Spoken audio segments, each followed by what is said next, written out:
Razones para la adopción.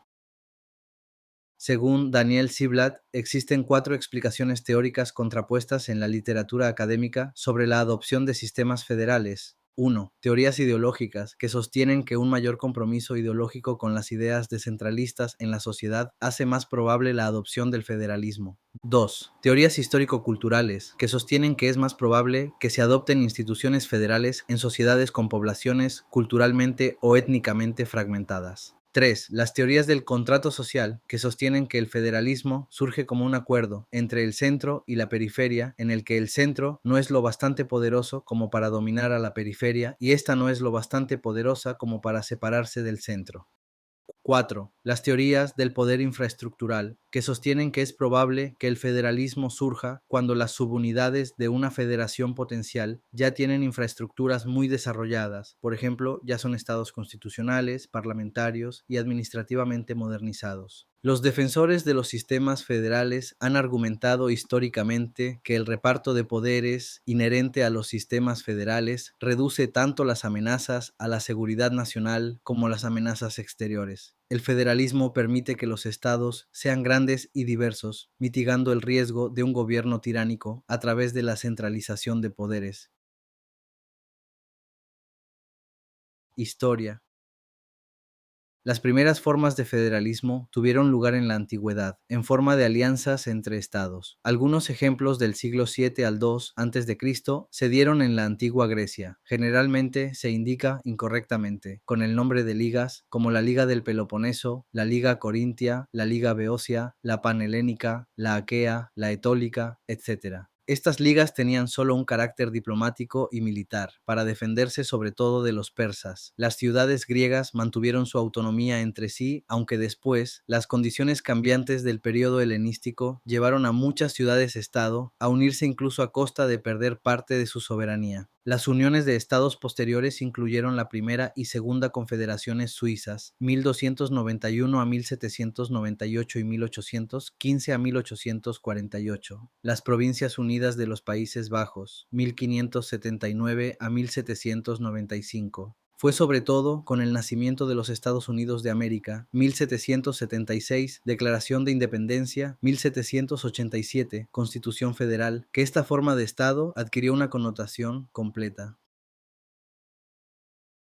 Las colonias inglesas de la franja atlántica de América del Norte, que se convirtieron en 13 repúblicas independientes en 1776, constituían una organización internacional, regulada por los artículos de la Confederación, que no limitaban la soberanía de los estados. Solo en 1787, la Convención de Filadelfia reformó la Confederación y dio vida al primer ejemplo de pacto federal entre estados soberanos que marcó el nacimiento de una nueva forma de Estado. La Constitución Federal nació del compromiso entre dos necesidades políticas contradictorias: unificar los 13 estados y mantener su independencia. El horizonte teórico dentro del cual se movían las dos corrientes políticas que se enfrentaron durante la Convención de Filadelfia era el modelo del Estado unitario. Este fue el único paradigma que permitió dominar teórica y prácticamente la vida política. La primera corriente quería crear un Estado unitario que incluyera los 13 estados. La segunda corriente quería mantener la soberanía de los estados, al tiempo que aspiraba a perfeccionar la organización común. Pero nadie había planificado el diseño de la federación. Aunque la Constitución Federal era algo que nadie había querido o previsto, representó un compromiso creativo que dio lugar a una forma de organización política que nunca antes había existido y que permitió conciliar la unidad con la diversidad. Alexander Hamilton percibió inmediatamente la novedad de las instituciones federales.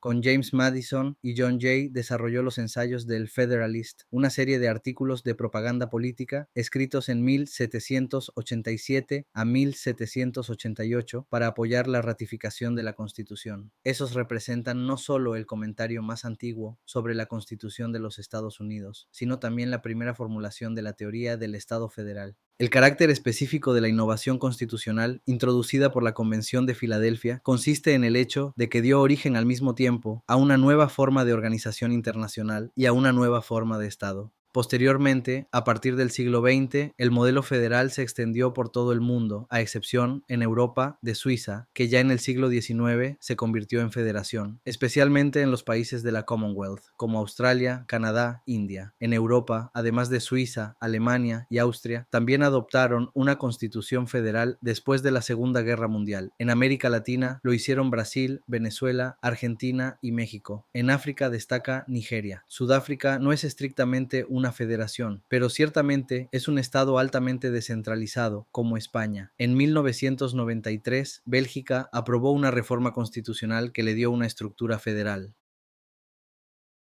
En el mundo, gran parte del mundo anglosajón, Estados Unidos, Reino Unido, Australia y Canadá sobre todo, hace un uso extensivo de federaciones de estados con amplios poderes fiscales descentralizados, hasta el punto de que en Australia y Canadá los gobernadores son llamados oficialmente primeros ministros y un estado australiano, americano o canadiense tiene su propia independencia e identidad muy percibida por la población que lo forma. En varios países europeos existen sistemas de federalismo fiscal que a menudo van acompañados de un sistema estatal federal. Alemania, Suiza, Austria y Bélgica son estados genuinamente federales, mientras que España es un estado regional, con una fuerte autonomía fiscal para las comunidades autónomas individuales, pero sin un orden constitucional federal. A nivel global, algunos países tienen tanto un sistema federal en cuanto a la forma de Estado como al sistema tributario. Este es el caso de Estados Unidos, Canadá, Brasil, Argentina, India y Australia. La sociedad federal. Las instituciones federales son la expresión de una sociedad en la que existen marcadas diversidades sociales de base territorial. Su función es mantener este pluralismo social. En una federación, la sociedad tiene, al mismo tiempo, características unitarias y pluralistas. La población está unida en una sociedad del mismo tamaño que la federación y dividida en una pluralidad de sociedades más pequeñas, con límites bien definidos dentro de la sociedad más grande. Este tipo de sociedad permite la coexistencia de lealtad hacia la sociedad federal en su conjunto con la de las comunidades territoriales más pequeñas, de modo que ninguna de las dos prevalece, como ocurre en cierto sentido en el Estado unitario. Reflexión. Hay numerosos ejemplos de estados federales que surgieron tras una forma de descentralización de un estado unitario, como Austria, Argentina, Brasil, México, mientras que Canadá y Australia ya estaban previstos como estados federales en el momento de la asignación de un régimen de preparación de la independencia. Los estados federales son a menudo sociedades multiétnicas, como la pequeña Suiza, o cubren un territorio muy grande, como Australia o Canadá, aunque ninguna de estas dos características necesariamente tiene que estar presente. Observando la realidad de nuestro país, multiétnico y multilingüe, y fijándonos en la distribución de la población en el territorio, es sumamente urgente una transición de este estado unitario podrido a uno nuevo descentralizado. Ilustración 7. Naciones y familias lingüísticas en el Perú.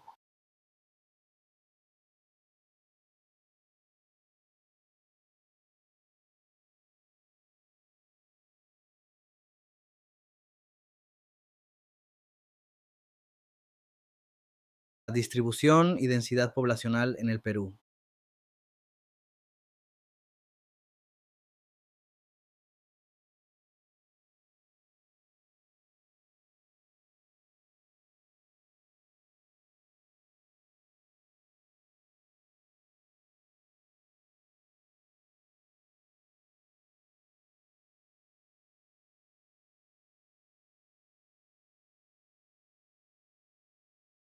Estado federal y confederación.